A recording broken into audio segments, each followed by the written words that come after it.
I'm Tori Brennan, and I'm 29 years old. Last Thanksgiving, my father stood up in front of 30 relatives and grounded me like I was a disobedient child, because I dared to ask what my grandmother left me in her will. The entire room laughed. My face burned so hot I could feel my pulse in my teeth. But I looked him dead in the eye and said one word. All right. The next morning, he knocked on my bedroom door, smirking. Finally learned your place? He said. Then he saw the empty room. No clothes, no suitcase, no me. Before he could dial my number, the doorbell rang, and the family lawyer was standing on the porch, trembling, holding a briefcase full of documents my father never knew existed. Mr. Brennan, he said, what have you done? Before I tell you what was in that briefcase, take a moment to like and subscribe, but only if this story genuinely speaks to you, and drop a comment letting me know where you're listening from and what time it is right now. Now let me take you back to last September, the morning my grandmother died, and the first domino fell. My grandmother, Eleanor Brennan, passed on a Tuesday morning at Providence Portland Medical Center. She was 87. I got the call from my mother at 6:14 a.m. I remember the exact time because I was already awake, sitting at my drafting table in my 480-square-foot studio apartment, sketching a rain garden for a client in Lake Oswego. Mom's voice was thin, like tissue paper held up to light. It's Grandma Tori. She's gone. I drove the 20 minutes to the hospital in silence. No radio, no podcast, just the sound of Portland rain on the windshield and my own breathing. When I arrived, my father was already in the hallway. Richard Brennan, 63, retired state judge, 6'1", wearing a barber-waxed jacket even at dawn. He wasn't crying. He was on his phone speaking to someone about estate paperwork. I heard the words filing timeline and probate schedule before he noticed me and ended the call without saying goodbye.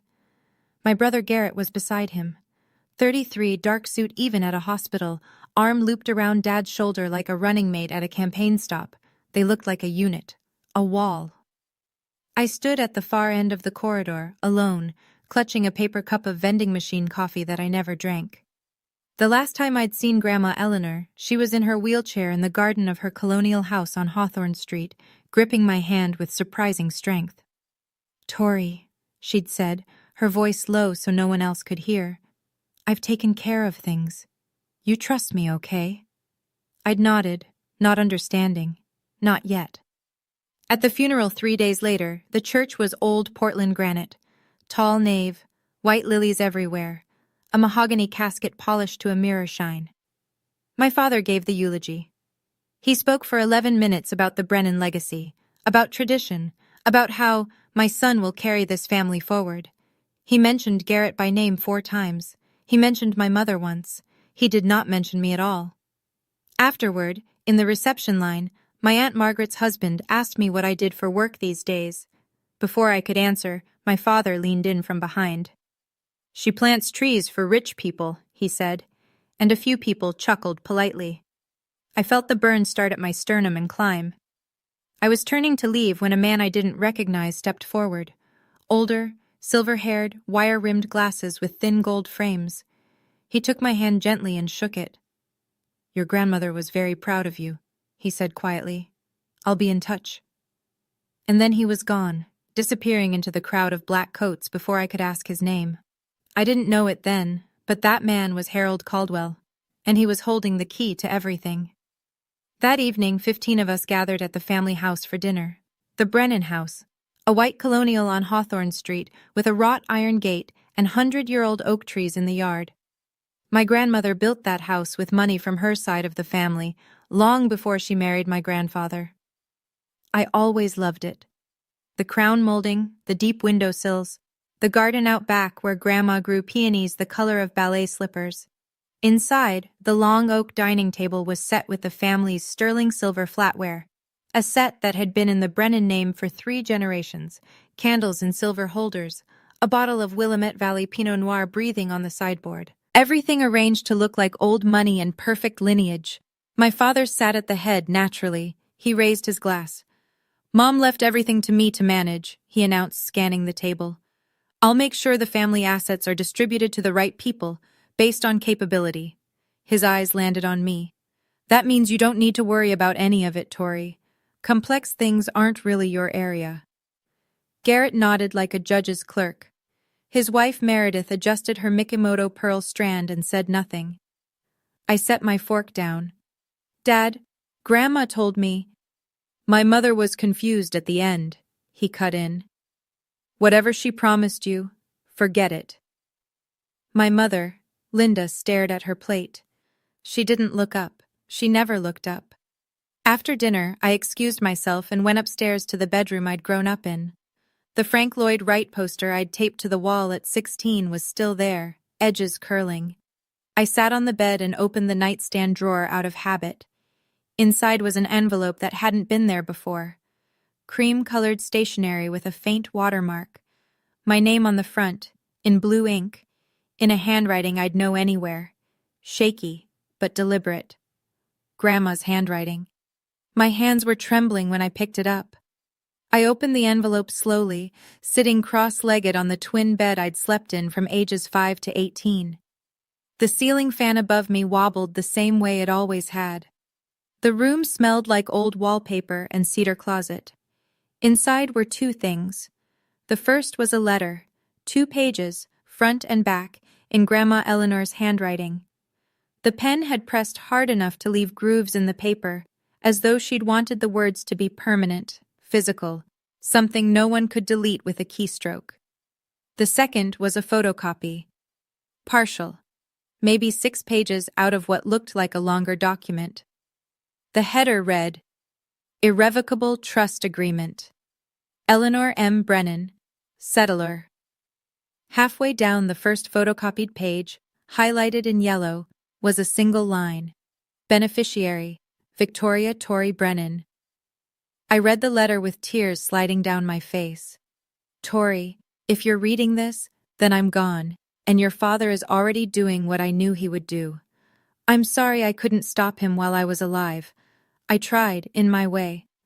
But men like your father don't hear women. They only hear documents. The original trust is with my attorney, Harold Caldwell. His office is on Northwest 23rd Avenue in Portland. The copy I've left you is partial, not enough to prove anything on its own, but enough for you to know I'm telling the truth. Don't show this to anyone. Not your father, not Garrett, not even your mother. I love Linda, but she will tell Richard. Wait until the right time, and Harold will know what to do. You were always my architect, Tori, the one who builds. Don't let them tear you down. All my love, Grandma. I folded the letter back into the envelope and pressed it against my chest. The photocopy was incomplete. I couldn't use it as evidence. I didn't have a lawyer. I didn't know who Harold Caldwell was beyond a name and a street. And my grandmother had been in the ground for 48 hours. But for the first time in years, I felt something besides small. I felt like someone believed in me, had always believed in me, and had put it in writing. I drove back to Portland the next morning without saying goodbye. No one noticed. Or if they did, no one called. My studio apartment was exactly as I'd left it. Plants crowding every windowsill, drafting table covered in tracing paper, a cold mug of tea from 2 days ago still sitting by the sink. I loved this place, even though it was small enough that I could touch opposite walls if I stretched. It was mine. The one space in the world where no one told me I wasn't enough. I sat down at my laptop and Googled Harold Caldwell Attorney Portland. The results came up immediately. A small office on Northwest 23rd Avenue, solo practice, specializing in estate planning and trusts. A headshot showed a silver-haired man with wire-rimmed glasses. The man from the funeral. I hovered over the phone number. I didn't call. Not yet. Because there was a part of me, the part my father had trained since childhood, that whispered, what if Grandma really was confused? What if this is nothing? What if you call and find out the one person who believed in you was just a sick old woman who didn't know what she was signing? I wasn't ready to risk that. Not yet. Instead, I turned to work. A landscape architecture firm in the Pearl District had a deadline in 2 weeks, a rooftop garden for a new condo development. I needed the paycheck. I was still carrying $38,000 in student loans, $420 a month, from the 1 year of law school I'd attended before dropping out to pursue design. The year my father said I betrayed the family. I was checking email to confirm the project specs when I saw it.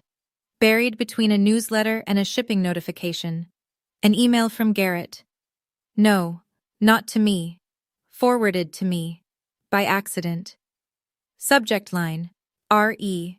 Trust Amendment. Draft Petition. My stomach dropped. I clicked it open, scanned the first lines. Then my phone buzzed with the project deadline reminder, and I had to close the laptop and get to the office. But I'd seen enough to know that whatever my father was planning, it had already started. 3 weeks passed. I threw myself into work. The rooftop garden project consumed 16-hour days, and I let it, because focus was easier than fear. But the email sat in my inbox like a splinter under skin. I hadn't opened it again. I wasn't sure I wanted to. Then my mother called. "Tori, your father wants the whole family together for Thanksgiving." Her voice had that particular thinness it got when she was relaying Richard Brennan's orders and pretending they were invitations. "He says he wants to mend things." I almost laughed. My father had never mended a thing in his life. He broke things and then told you it was your fault for being breakable. "I'll think about it, Mom." "Please, honey, he's trying." I said I'd let her know and hung up. Then I sat at my kitchen table, a second-hand IKEA piece I'd sanded and restained myself, and finally opened Garrett's accidentally forwarded email. It was a chain. 7 messages between my brother and my father spanning 2 weeks. The subject line, Trust Amendment, Draft Petition, was exactly what it sounded like. Garrett had drafted a legal petition to the court requesting a change of beneficiary on Grandma Eleanor's trust. The grounds cited were financial incompetence of the named beneficiary, me. The petition argued that I had a pattern of unstable career decisions, no significant assets, and outstanding educational debt inconsistent with fiduciary responsibility. My brother had written that about me, in legal language, for a court filing. But the line that made my vision blur wasn't the legal jargon. It was the casual message Garrett had typed to my father at the bottom of the chain. "She won't fight it. She never fights anything. That's the beauty of it, Dad." I sat there for a long time.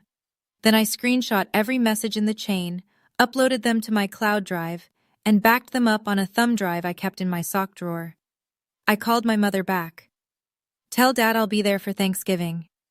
I was going home, but not to mend anything. The next morning, I called Harold Caldwell's office. A receptionist answered. An older woman with a warm, efficient voice. I gave my name. There was a pause. Then she said, "Ms. Brennan, Mr. Caldwell has been expecting your call. Can you come in today?" 2 hours later, I was sitting across from him in a small office on Northwest 23rd Avenue. Bookshelves lined every wall. Leather-bound legal volumes, dog-eared and tabbed. An oriental rug that had seen better decades covered the floor. On his desk, a coffee mug had gone cold. Harold Caldwell was the man from the funeral. Same silver hair, same wire-rimmed glasses with gold frames, same measured calm. He looked like a man who had spent his career choosing his words with surgical precision. "Your grandmother hired me 20 years ago," he said. "I drafted her original will, her living trust, and 8 years ago, after a conversation that troubled her deeply, she asked me to create an irrevocable trust with you as the sole beneficiary." He opened a leather portfolio and slid a document across the desk. The original, thick, cream-colored paper, a notary's red seal from the state of Oregon, signatures at the bottom. $620,000 in an educational trust, managed by U.S. Bank, he said. Irrevocable means your father, as trustee, cannot alter the beneficiary. Any petition to do so requires either your written consent or a court ruling based on evidence of the settler's mental incapacity at the time of signing. He paused. Your grandmother anticipated this. She had her physician, Dr. Margolis, perform a cognitive evaluation the same week she signed. The results are in the file. She was fully competent. I exhaled. It was the first full breath I'd taken in weeks. There's more, Caldwell said. Your father filed a petition 3 weeks ago requesting a change of beneficiary. He listed Garrett. He told the court he was unable to locate you to obtain consent. The old lawyer's jaw tightened. You and I both know that's not true. I showed him the email chain. He read it without expression, then looked up. This is evidence of deliberate breach of fiduciary duty. If you want to fight this, you have everything you need. I want to fight this. He nodded.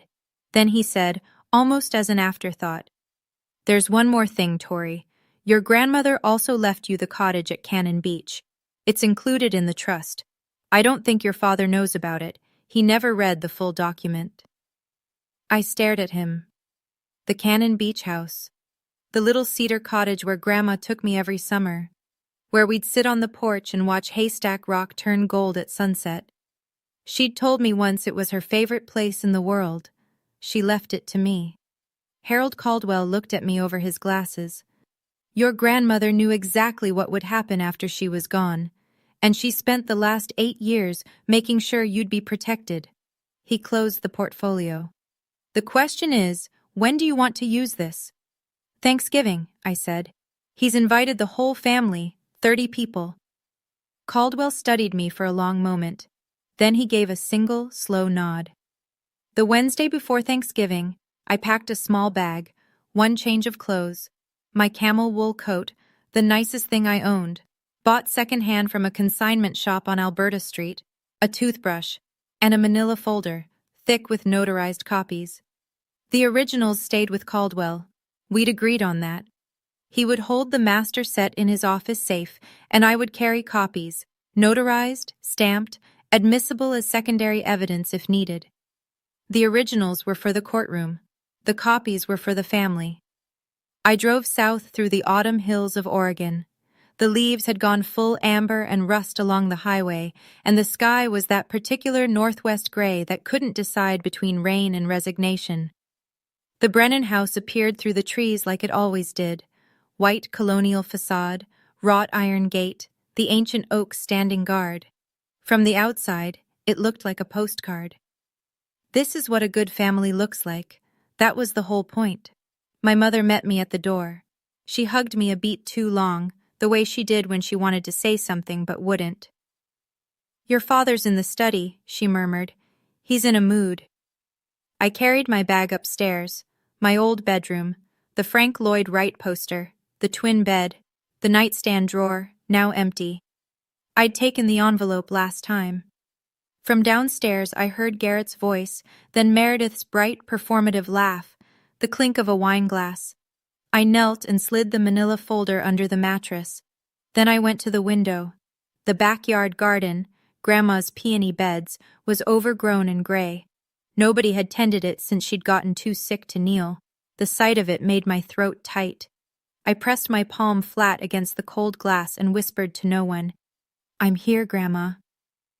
Downstairs, the Camus Cabernet was open, the granite fireplace was crackling, and my father hadn't stood up when I walked in. He looked at me from his leather chair and said, Oh, you came. Garrett was on the sofa beside Meredith, swirling wine. He glanced at my coat, second-hand, slightly pilled at the elbows, and said, Still haven't upgraded the car, huh, Tor? I smiled, sat down, said nothing. Tomorrow, 30 relatives would fill this house. My father had organized the largest Thanksgiving gathering in Brennan family history, far bigger than usual. I didn't know why yet, but a part of me suspected that Richard Brennan never did anything without an audience. Thanksgiving morning, the house filled like a theater before a show. Cars lined the street by 10 a.m. Aunt Margaret and Uncle Don from Bend, the Paulson cousins from Eugene, Great-Aunt Judith who flew in from Scottsdale. By noon, there were 32 people in the Brennan house, and the noise was a living thing. Laughter, clinking glasses, children running through hallways, the oven timer beeping every 20 minutes. I helped in the kitchen because nobody asked me to do anything else. Linda and Meredith sat at the breakfast nook drinking tea while I chopped celery for the stuffing. That felt about right. The family division of labor hadn't changed since I was 12. At 4 o'clock we sat down to eat. The long oak table in the dining room seated 18. The overflow went to a folding table in the adjacent living room. I was placed at the folding table, between my 9-year-old second cousin Oliver and an empty chair. My father stood at the head of the main table, crystal chandelier above him, linen tablecloth, white as a surrender flag, the family's sterling silver gleaming under candlelight. He raised his glass of Pinot Noir. "This Thanksgiving is special," he said, his courtroom voice, the one that filled rooms and closed arguments. "We've lost Mom this year, but the Brennan family endures, and I'm proudest of all of my son Garrett, who just won the biggest case of his career." He turned to Garrett. "To you, son." Applause. Garrett accepted it with practiced modesty, a slight nod, a hand on Meredith's shoulder. From the folding table, my Aunt Margaret called out, "What about Tori? Any good news, sweetheart?" I opened my mouth. "Tori is still finding her way," my father said, not looking at me. "She's creative. We'll give her that." A ripple of polite laughter. "But every family needs someone to remind the rest of us not to take a wrong turn. Right, Tori?" The laughter rolled across both tables like a wave, and I sat there absorbing it the way I had since I was a child, spine straight, face neutral, hands in my lap. Oliver, the 9-year-old beside me, looked up and whispered, "Are you okay?" I nodded and handed him a bread roll. After the plates were cleared and the pumpkin pie was half gone and the port wine was flowing, my father stood again. The room quieted. He had the posture of a man about to deliver a verdict. "One more thing," he said. "Tomorrow morning, I'll be making an important family announcement regarding Mom's estate. I expect everyone to be present." He smiled, the smile of a man who has already decided the outcome. It's what Mom would have wanted. I looked at Garrett. He was studying his wineglass with a small private smile. I looked at my mother. She was staring at the tablecloth. I looked at my father. He was looking right at me. And for 1 second, his smile sharpened into something that wasn't a smile at all. Tomorrow, he was going to read his version of the will, in front of everyone. I excused myself to do the dishes. The kitchen was quiet except for the sound of water running and my own breathing. I stood at the sink scrubbing a roasting pan, suds up to my elbows, still wearing the same sweater I'd driven down in. In the next room, 32 people were laughing and drinking port, and not one of them had offered to help clear a single plate. I heard footsteps behind me. Garrett leaned against the doorframe, arms crossed, wineglass dangling from 2 fingers. "You know, Tor," he said casually, "you should really thank Dad for even letting you sit at the table, even if it was the kids' table." He chuckled at his own joke. I didn't turn around. I kept scrubbing. But something in me, some wire that had been pulled taut for 29 years, finally hummed. "Garrett," I said, my voice quiet and steady, "do you know what Grandma left me?" The silence behind me changed texture. I heard his wineglass clink against the counter. When I glanced over my shoulder, his face had gone very still. He left the kitchen without a word. 10 minutes later, my father's voice thundered from the living room. "Tori, get in here, now!" I dried my hands on a dish towel and walked in. 32 faces stared at me. The crystal chandelier threw little rainbows across the ceiling. My father stood in the center of the room, port wine in one hand, the other hand pointing at me like I was a defendant. "What did you say to your brother?" His voice was the judicial baritone, the one designed to make people smaller. "You threatened him? With the will? You think you can manipulate this family?"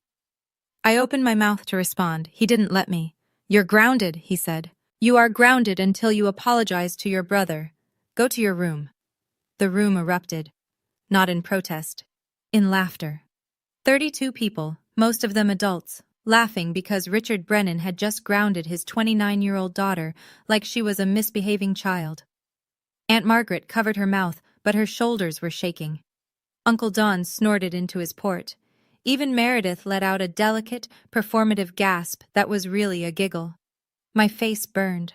The heat climbed from my chest to my neck to my temples in a single wave. I looked for my mother. Linda was sitting in the corner chair, staring at her hands, silent. Nobody said stop. Nobody said that's enough, Richard. Nobody said anything at all except laughter. I looked at my father.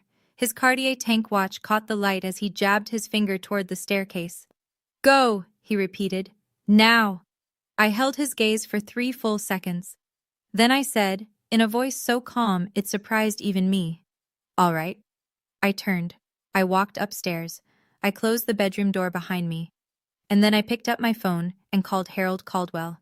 It rang twice. He answered. I said, "Mr. Caldwell, I need you to bring the originals, tomorrow morning, 8 a.m. There was a pause. Then his steady, measured voice. "I'll be there." I hung up, set my alarm for 4 a.m., and sat on the edge of the twin bed in the dark, listening to the laughter still floating up through the floorboards, thinking, laugh, enjoy it. Because that is the last time. I know. Right now, some of you are furious on my behalf. And honestly, I don't blame you. Let me ask you something. Have you ever been humiliated by your own family in front of a room full of people? Have you ever been put in your place by someone who was supposed to protect you? If you want to find out what happened the next morning, when my father opened my bedroom door and found it empty, stay with me. And if this story is hitting close to home, tap that like button so I know you're still here. I left at 4:15 in the morning. No drama, no slamming doors. I packed my bag in the dark, slid the manila folder into my tote, and walked downstairs in my socks so the floorboards wouldn't creak. The only thing I left behind was the framed photo of Grandma Eleanor on the nightstand, face down. I drove to a 24-hour diner 3 miles from the house, ordered coffee I didn't drink, and waited for daylight. At 7:42 a.m., I know because I was watching the clock, my phone lit up. A text from Garrett. "Where are you? Dad's looking for you." I didn't respond.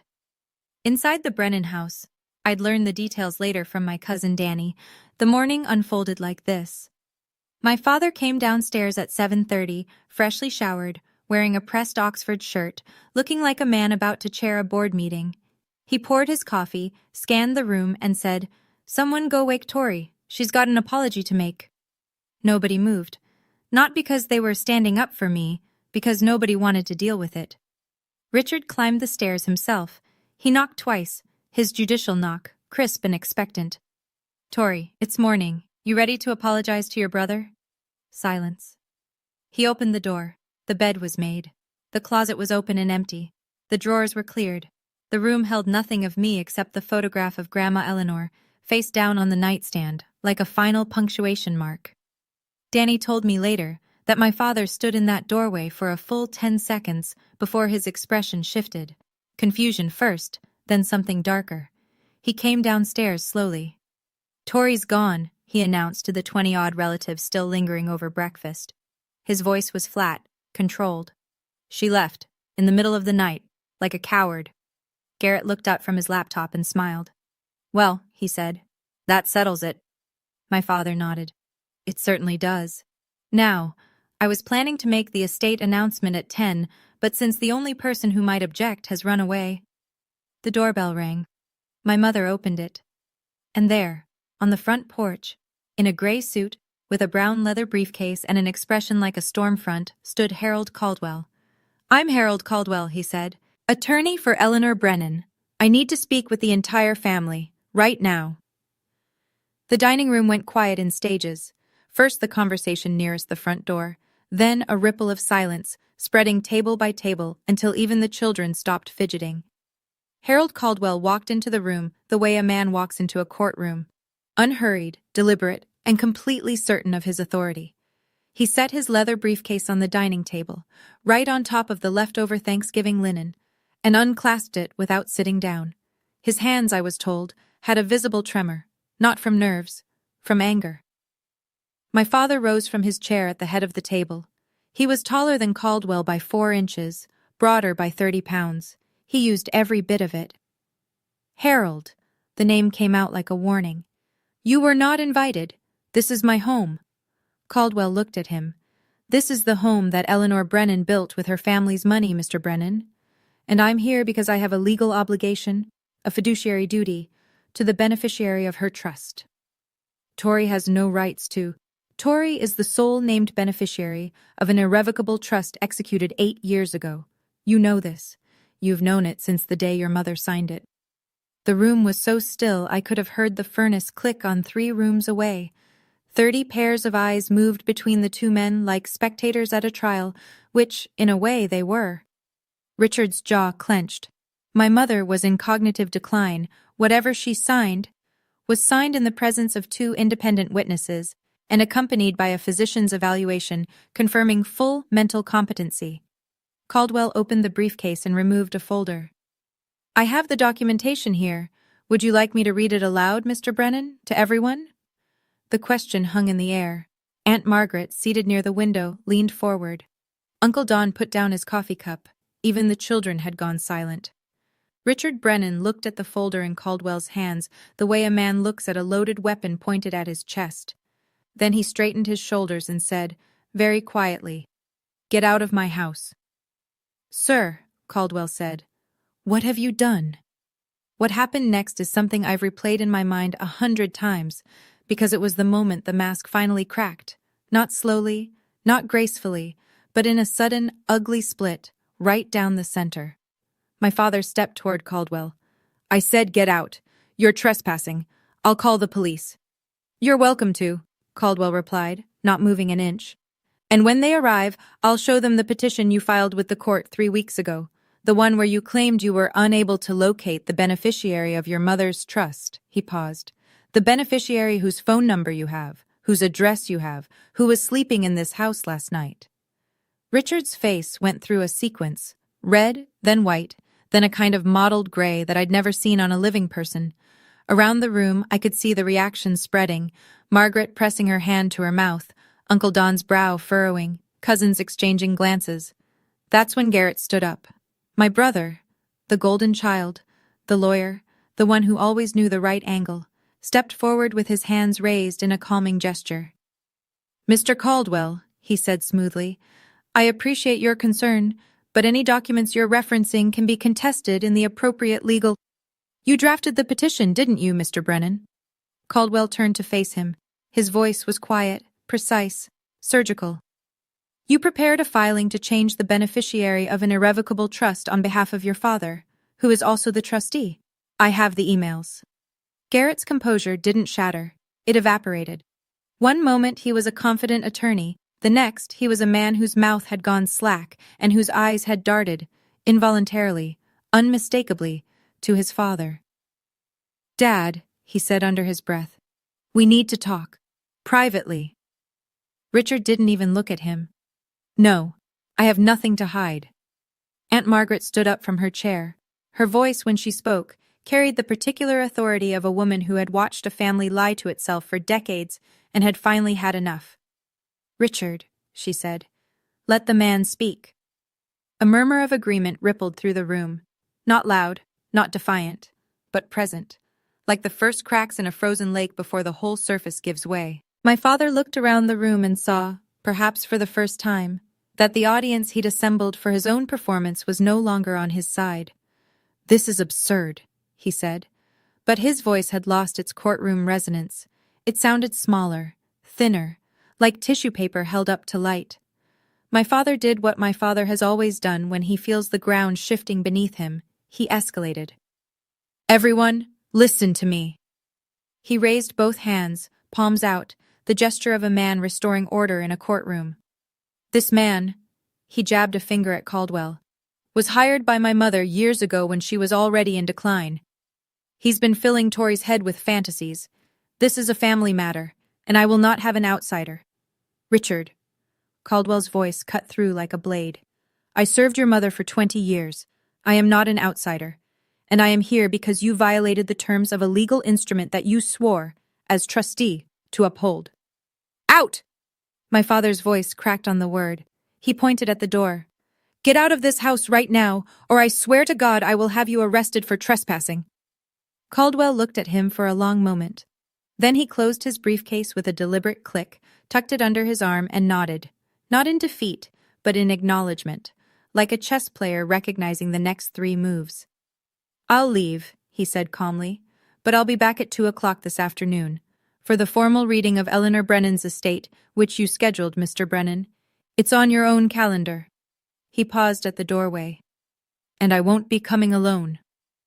The front door closed behind him with a soft click. My father turned back to the room.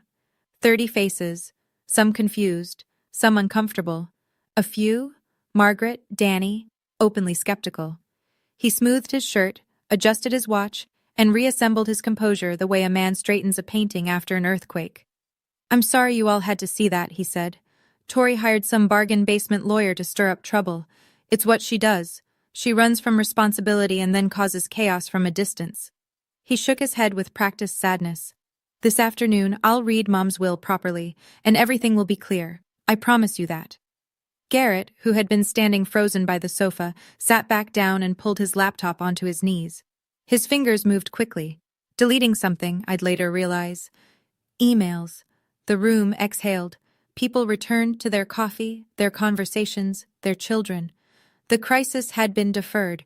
Richard Brennan was still in control, or so he believed. 2 o'clock was 5 hours away.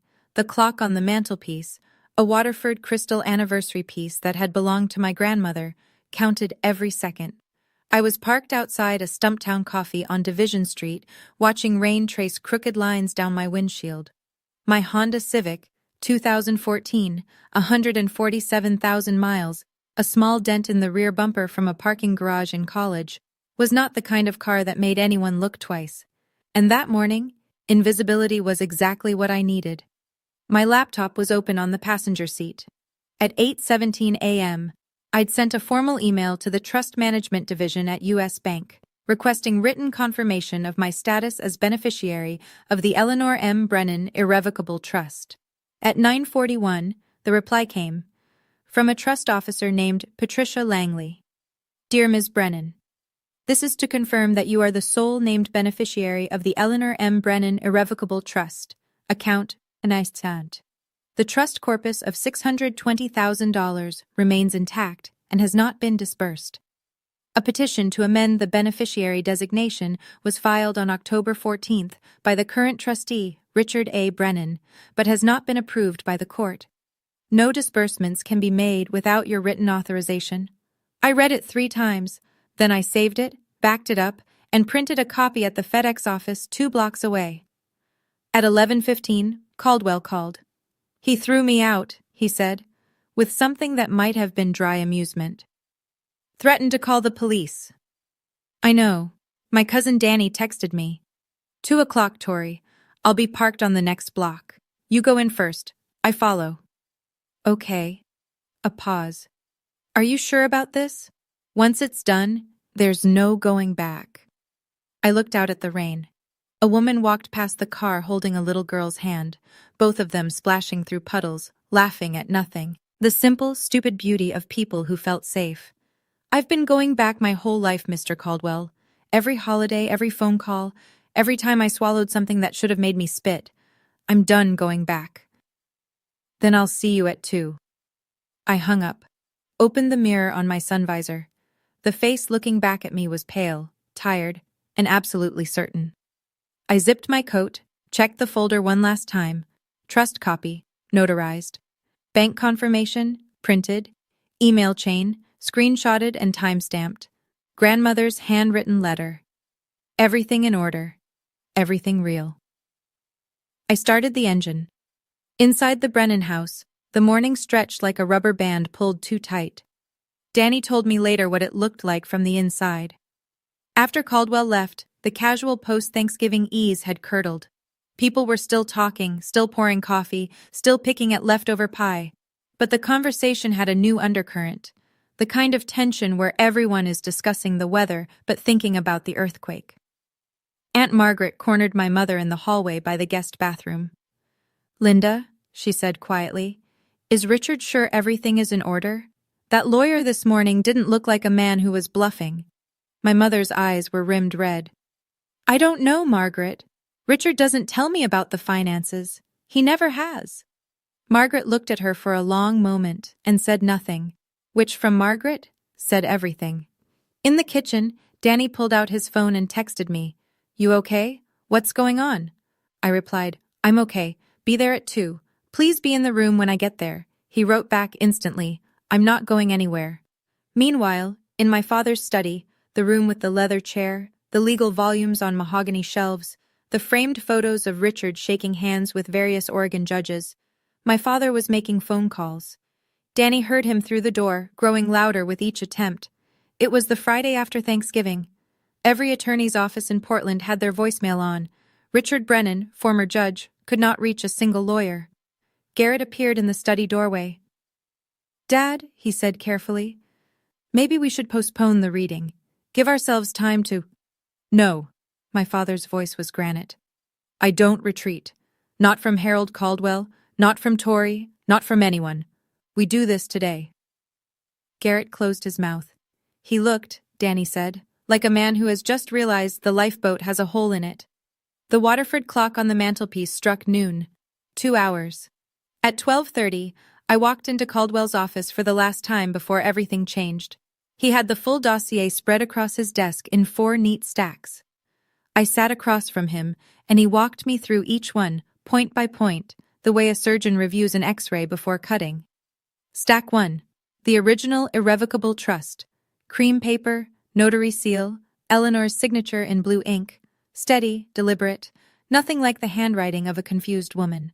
Beside it, the physician's letter from Dr. Margolis confirming cognitive competency at the time of signing. Date stamped, countersigned. Stack 2.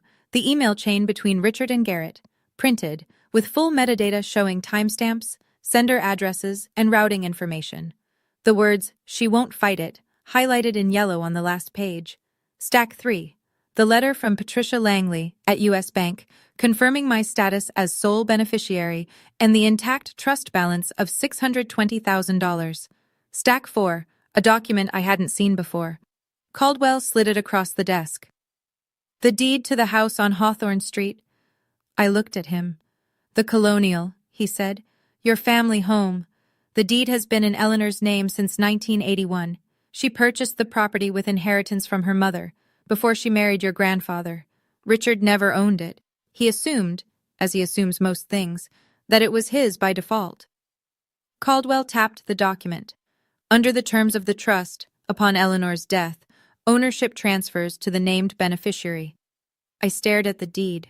My father's house, the house where he'd sat at the head of the table, where he'd grounded me in front of 30 people, where he'd built his entire kingdom of authority, had never been his. "He doesn't know this," I said. "He never read the full trust document," Caldwell confirmed.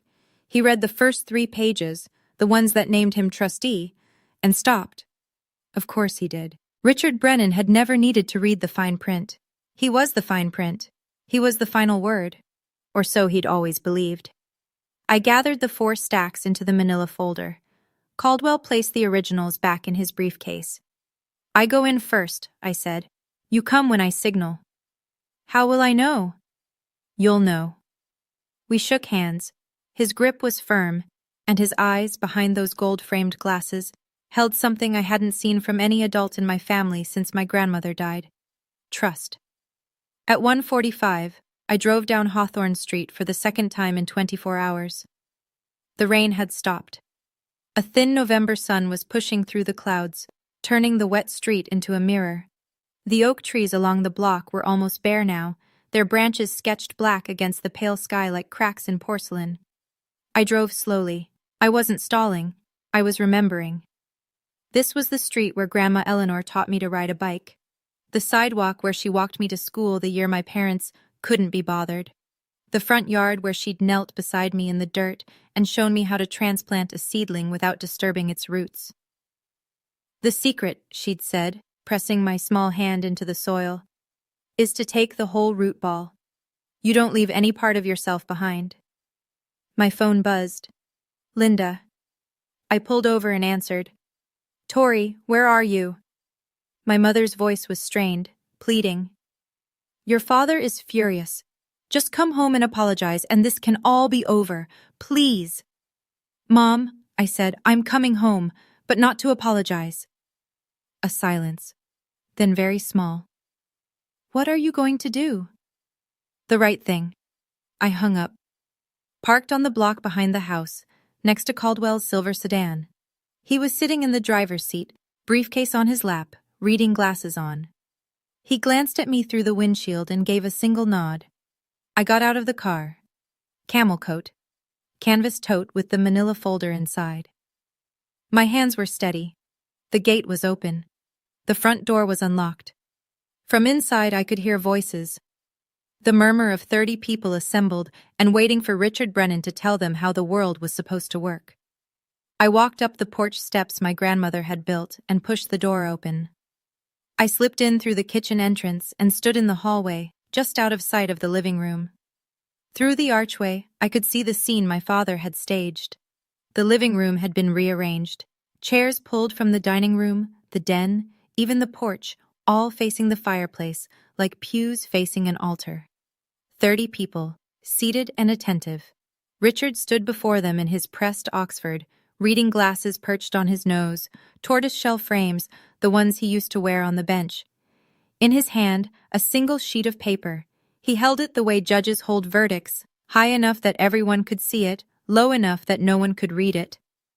"Thank you all for being here," he said.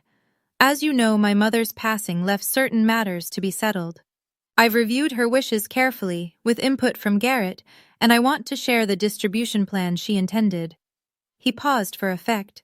The room was silent. "The family trust will be consolidated under my management. The educational fund, $620,000, will be transferred to Garrett for stewardship of the next generation." He glanced up, as though checking his audience. "As for Tori," a small, merciful smile. "Mom wanted her to have a gesture of goodwill. $5,000. A few sympathetic nods. Meredith placed her hand on Garrett's arm. Garrett lowered his eyes in a performance of humility so polished it could have won an award. "Are there any questions?" my father asked. From the hallway, I took a breath, pulled the manila folder from my tote, and stepped into the room. Behind me, the front door opened quietly.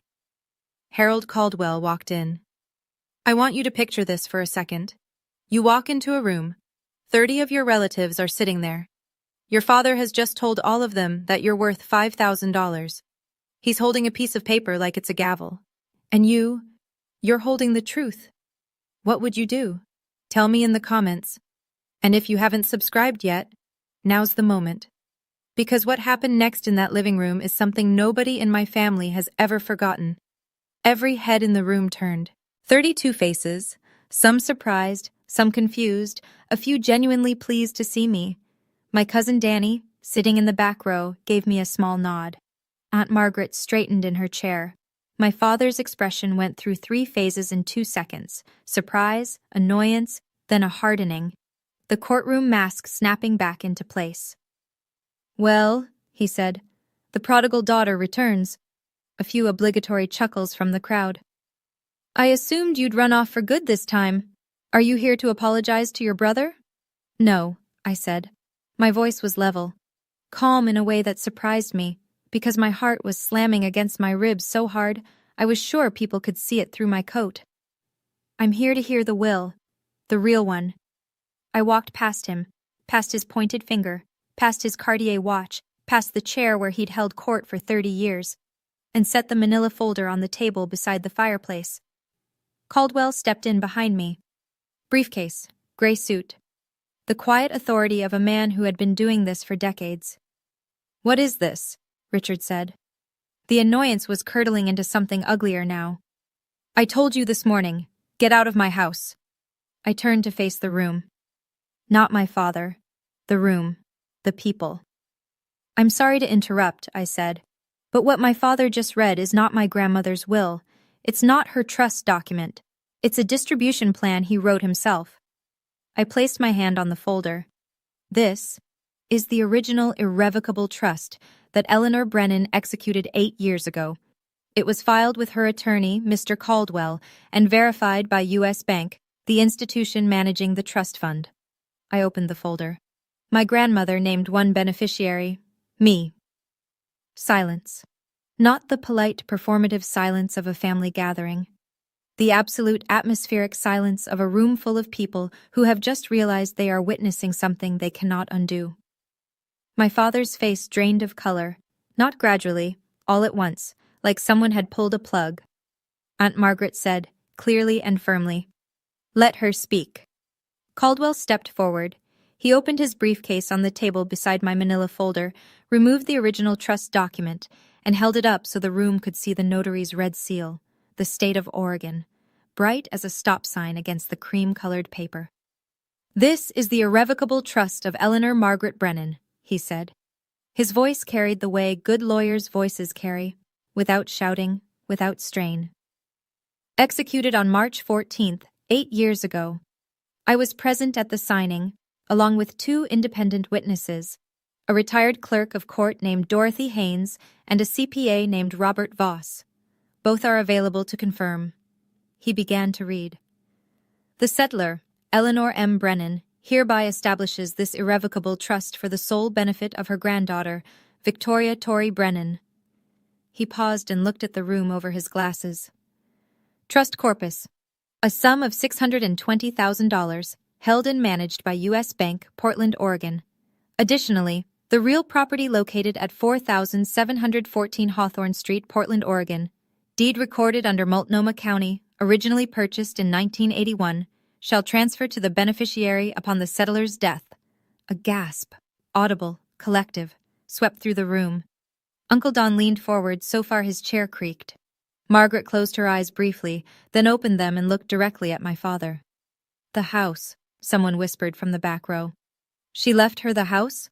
Caldwell continued. As trustee, Richard A. Brennan was given administrative authority only. He was expressly prohibited from altering the beneficiary designation, disbursing funds without the beneficiary's written consent, or encumbering the real property in any way. Caldwell lowered the document and looked at my father. In the past 3 months, Mr. Brennan has filed a petition to change the beneficiary to his son Garrett, claiming he was unable to locate Ms. Brennan. He also failed to notify her of the trust's existence after Eleanor's death, as required by Oregon law. Caldwell reached into the briefcase and produced the printed email chain. He held it up, the yellow highlighting visible from across the room. These are emails between Richard Brennan and Garrett Brennan, in which Garrett drafted the fraudulent petition and Richard approved it. He read aloud the line that had burned itself into my memory. She won't fight it. She never fights anything. That's the beauty of it, Dad. The room turned to look at Garrett. My brother was sitting very still, his hand frozen on Meredith's arm. His face had gone the color of ash. Meredith slowly, carefully extracted her arm from under his hand and folded both of hers in her lap. Aunt Margaret shook her head. Uncle Don muttered something under his breath. Danny stood up from his chair in the back row and walked forward to stand beside me, not saying anything, just standing there. Present. My father opened his mouth, closed it, opened it again. She was confused, he said, but the words came out threadbare, worn through from overuse. My mother didn't know what she was signing. Caldwell's response was immediate and surgical. Your mother's physician, Dr. Helen Margolis, conducted a cognitive evaluation the same week as the signing. The results are documented and included in this file. He placed the medical report on the table. Eleanor Brennan scored in the 93rd percentile for her age group. She was sharper than most of the people in this room. A long beat of silence. Then, from the back, Great Aunt Judith, 81 years old, Eleanor's younger sister, who had said almost nothing for 2 days, spoke. Eleanor told me about the trust, she said quietly. 8 years ago, she said, Richard will try to take it, but I've made sure he can't. She knew. She always knew. My father looked at Judith, then at Margaret, then at the room full of faces that were no longer looking at him with respect or deference, or even polite neutrality. They were looking at him the way you look at something you've just discovered was rotten underneath. He had assembled his own audience, and they had just become his jury. My father turned on Garrett. The alliance, the one they'd built over 33 years of shared entitlement, collapsed in a single sentence. Say something, Richard's voice broke open, raw and jagged. You're the lawyer. Contest it. Do something. Garrett didn't move. He sat on the sofa, laptop still on his knees, and spoke in a voice so low that only the front row could hear him clearly. Dad, irrevocable means irrevocable. You can't contest it. I told you that from the beginning. You told me you'd handle it. My father's hand came down on the back of a dining chair with a crack that made the nearest cousins flinch. His knuckles went white around the wood. You said she'd never find out. And there it was. In front of 30 witnesses, my father confirmed every detail Harold Caldwell had just presented. Garrett had told him it was risky. Richard had pushed forward anyway. And both of them had agreed, in writing, that I was too passive to fight back. The port wine glass that Richard had been holding, the same one he'd been sipping from when he grounded me the night before, slipped from his other hand and shattered on the hardwood. The dark red pooled on the floor and spread slowly toward the Persian rug, and nobody moved to clean it up. Then something shifted. My father's posture changed. The aggression drained away, and in its place came something I had seen him use 1,000 times before. On my mother, on me, on anyone who cornered him. He softened his voice. He lowered his shoulders. He turned to me with glistening eyes. "Tori, sweetheart." The word, sweetheart, landed like a counterfeit bill on a counter. "I was only trying to protect the family's assets. You're young. You don't have experience with this kind of money. I was doing this because I love you." I looked at him. The man who had called my career a joke, who had seated me at the children's table, who had grounded me at 29 in front of every relative I had, who had told a court that he couldn't find me when I was sleeping in his own house. I let the silence hold for 3 seconds. Then I said, "You didn't do this because you love me, Dad. You did this because you've never believed a daughter deserves the same as a son, and that's not love. That's control." My mother stood up. I hadn't noticed her crying, but her face was wet, and her hands were trembling. She looked at my father, the man she'd been silent beside for 35 years, and said in a voice that shook but did not break, "You owe her an apology, Richard. You've owed her one her entire life." The room held its breath. My father looked at my mother as though she had spoken in a language he didn't recognize. Then he looked at me. Then at the 30 faces watching him. He said nothing. He turned and walked into his study and closed the door.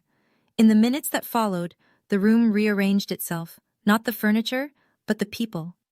The invisible lines of allegiance that had structured every Brennan gathering for as long as I could remember shifted, quietly and permanently, like tectonic plates. Aunt Margaret reached me first. She pulled me into a hug that smelled like Chanel No. 5 and coffee, and she said close to my ear, "Your grandmother would be so proud of you right now, sweetheart. So proud." Danny squeezed my shoulder. "I always knew you were the toughest one in this family," he said.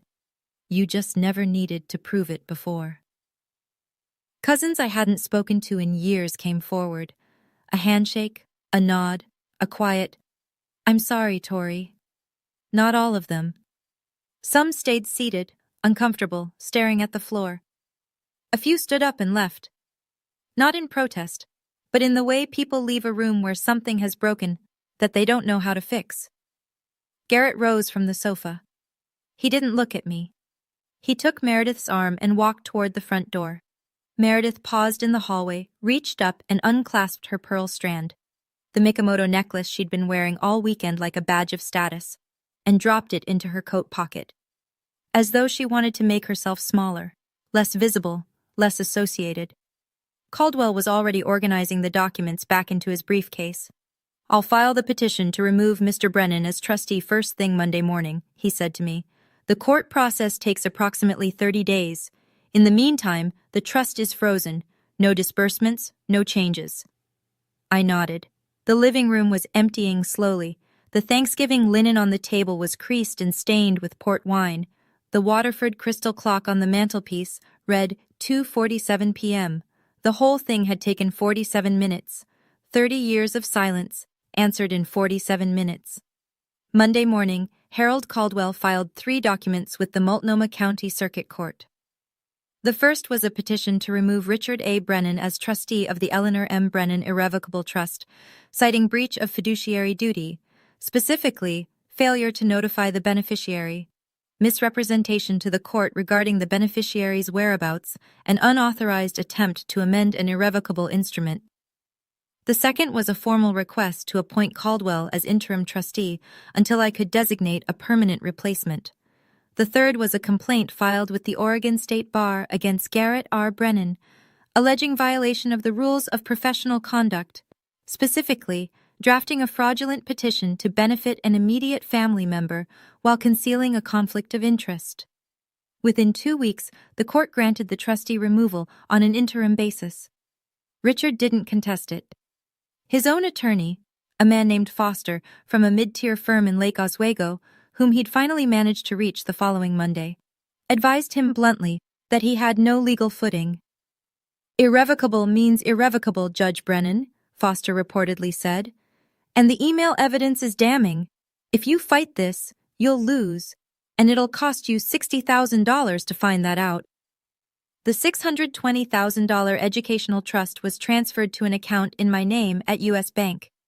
Patricia Langley, the trust officer, called me personally to confirm.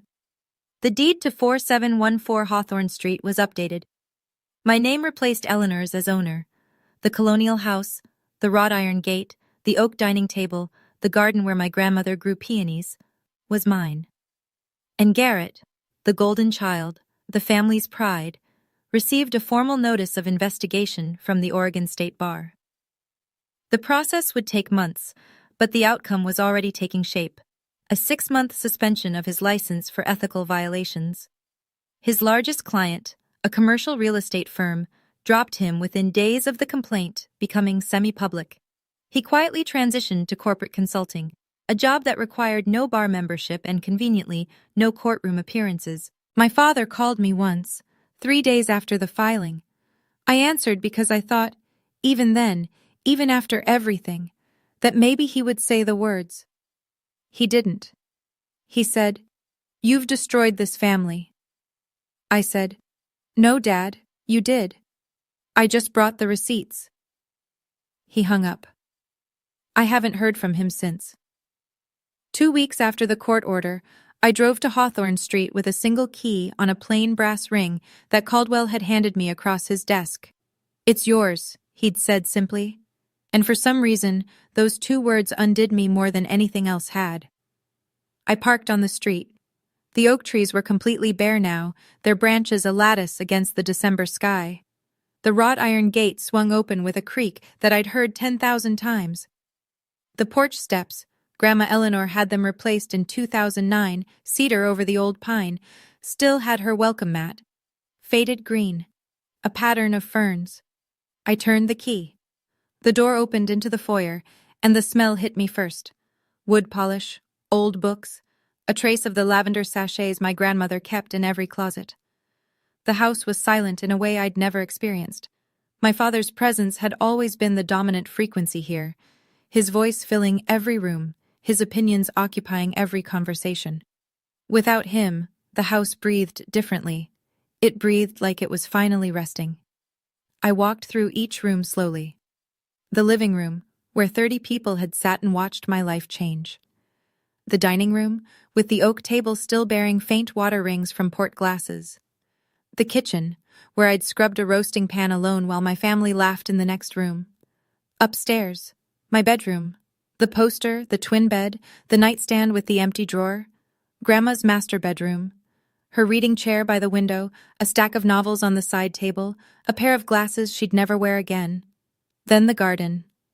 I stood at the back door and looked out at what had been Eleanor Brennan's pride, the peony beds, now brown and tangled, edged with overgrown boxwood. The stone path she'd laid herself was barely visible under dead leaves. The birdbath was dry. I knelt, pressed my palms flat against the cold earth, closed my eyes. "I'll fix it, Grandma," I said. "I'll bring it back." And I knew, with the certainty that only grief and love and good dirt under your fingernails can give you, that I would. A week later, on a Saturday morning cold enough to see my breath, I drove 90 minutes west to Cannon Beach. I hadn't been there in 6 years. The last time was the summer before Grandma's health started to decline. The 2 of us sitting on the porch of the cedar cottage, drinking chamomile tea, watching Haystack Rock turn amber in the sunset while the tide pulled back and left the sand gleaming. She'd said, "This is my favorite place on earth, Tori. When I'm gone, I want someone who loves it to keep it." I'd thought she was being sentimental. She was being precise. The cottage was smaller than I remembered, or maybe I was bigger. Weathered cedar shingles, a porch that wrapped around 2 sides, Salt air so thick you could taste it. The key, another brass one, also from Caldwell, turned smoothly, and the door opened onto a space that still smelled like her. Lavender, old paperbacks, the faintly sweet scent of cedar walls in winter. On the kitchen table, there was a wooden box, not hidden, placed there deliberately, as though she'd known exactly who would come through the door and when. I lifted the lid. Inside, a stack of photographs, Grandma and me, ages 5 through 22, in this very cottage, planting beach grass in the dunes, building a driftwood fort, standing in matching rain boots on a stormy July afternoon, both of us grinning like idiots. Under the photographs, a letter, short this time, just a few lines.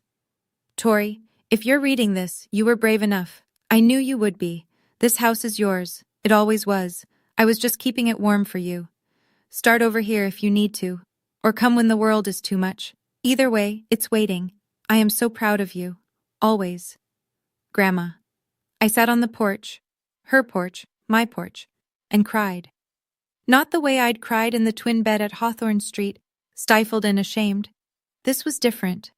This was the kind of crying that opens something instead of closing it, the kind that leaves you lighter, not emptier. The ocean was gray and vast and completely indifferent to everything that had happened in that living room, and there was a strange comfort in that. The tide didn't care about Richard Brennan's courtroom voice. The waves didn't know what an irrevocable trust was. Haystack Rock had been standing there for 15 million years and would keep standing long after all of us. The Brennans, the grudges, the folding tables were gone. I wiped my face, took a breath of salt air, and for the first time in months, felt something I'd almost forgotten the shape of. Peace. That Sunday night, back in Portland, I sat at the oak dining table in the Hawthorne house, my house, and wrote an email to my family. I wrote it once, read it twice, and sent it without a third draft because I knew if I kept revising, I'd start softening things that needed to stay sharp. To Richard Brennan, Linda Brennan, Garrett Brennan. I don't want to cut anyone out of my life. That was never the point, but I will not return to a relationship where I am belittled, dismissed, or treated as less than. If you want to have a relationship with me, it will be on terms of mutual respect, not hierarchy. The door is open, but it swings both ways now. Tori. My mother called 20 minutes later. She was crying, the real kind, not the anxious kind. I'm so sorry, Tori, she said. I should have stood up for you years ago. I was afraid of him. That's not an excuse. It's just the truth. I know, Mom, I said.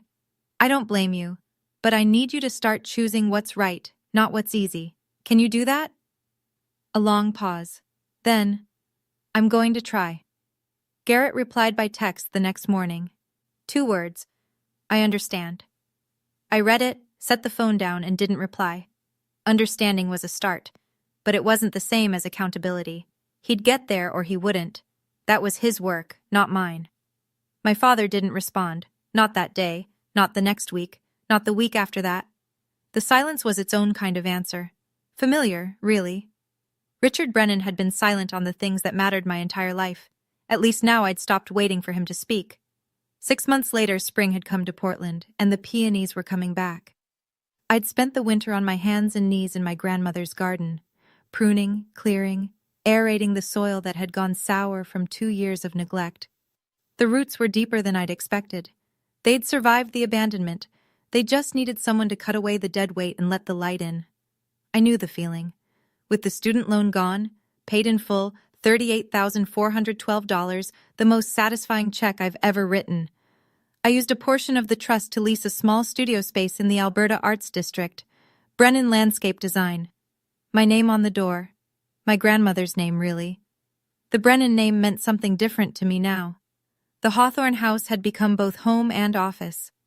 I converted the downstairs study, Richard's old throne room, the one with the mahogany bookshelves and the leather chair, into a design studio. I replaced his legal volumes with plant identification guides and stacked the shelves with soil samples and seed catalogs. It felt right. It felt like rewriting. Danny came by on weekends to help with the garden. Aunt Margaret called every Sunday morning, sharp at 9. Just checking in, she'd say, and then we'd talk for an hour.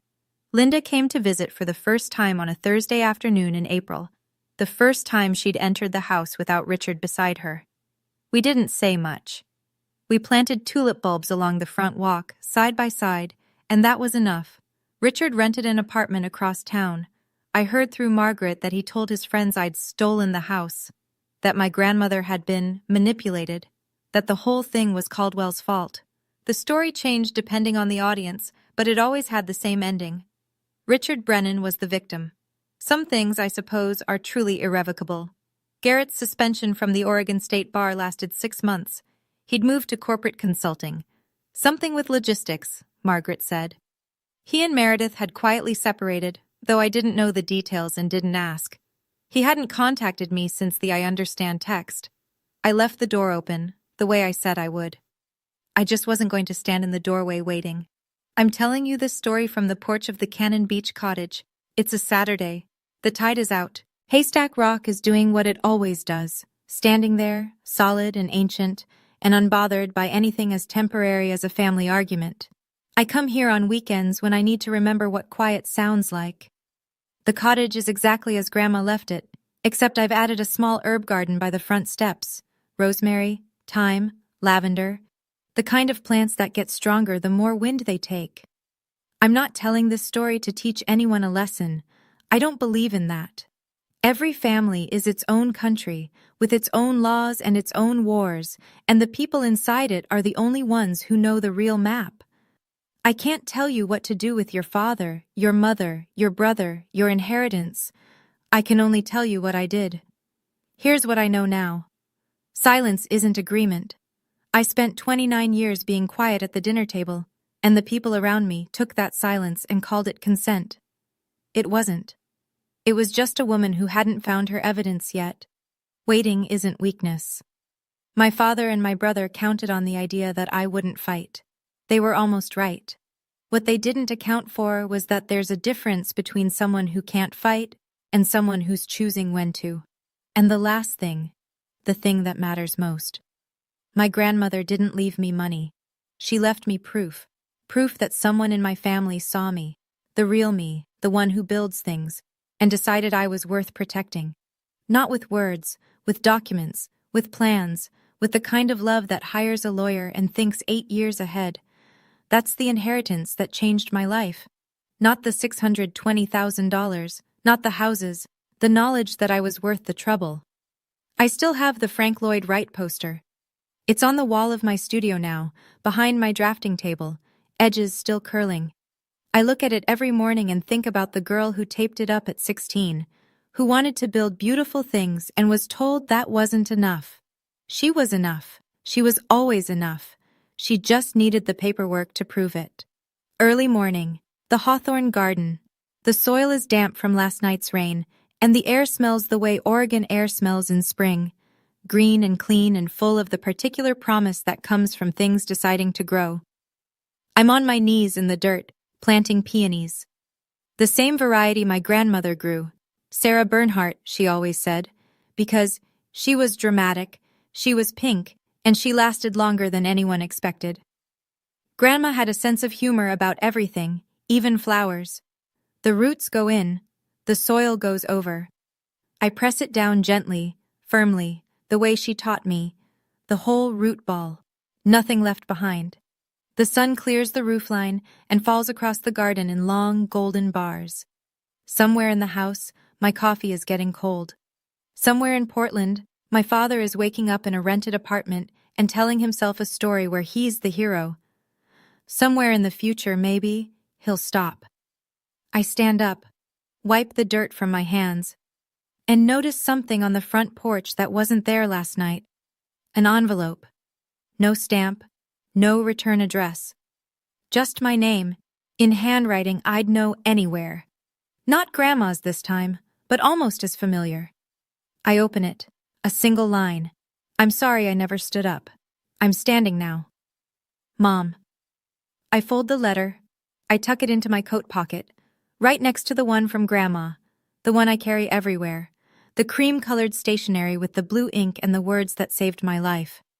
2 letters, 2 women, one who planned ahead and one who finally caught up. I walk back into my house. The house my grandmother built. The house my father lost. The house that was always meant for someone who would take care of it. I close the door. And for the first time in 29 years, it feels like coming home. Thank you for staying until the end. I mean that. If this story made you feel something, anger, relief, recognition, hope, then it did exactly what I needed it to do. Hit like if it resonated. Subscribe if you want more stories like this one, and check the description below. There's another story waiting for you there, and I think you might need to hear it too. I'm Tori Brennan, and that was the last time I ever sat at the kids' table.